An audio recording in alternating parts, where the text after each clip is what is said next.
Hello everyone, welcome back to my new blog. কেমন আছো তোমরা সবাই? সকলকে জানাই অনেক অনেক স্বাগত। তো এখানে সন্ধ্যার সময় মাকে কিন্তু নিয়ে আনা হয়েছে, তো মাকে বরণ করে সবাই বাড়িতে ঢুকাচ্ছে।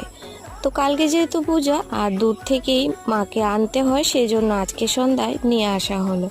নেক্সট ডে মর্নিং আমরা মা মেয়েতে চলে গেছি ফুল কুড়াতে। বাঁশ, ছাতা, লাঠি কত কিছু নিয়ে বেরিয়ে পড়লাম সকাল 4:30টায়।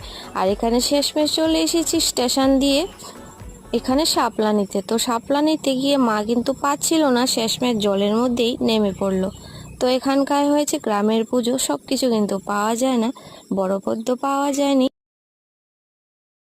শাপলা দিয়েই পূজাটা হবে। তারপরে এই শাপলার সাথে সুন্দর দৃশ্য দেখে মনটা কিন্তু সকাল সকাল অনেক তাজা হয়ে গেছে। তোমরা চ্যানেলটিকে সাবস্ক্রাইব করো। আমি যাই, সবাই ভালো থেকো, সুস্থ থেকো, বাই।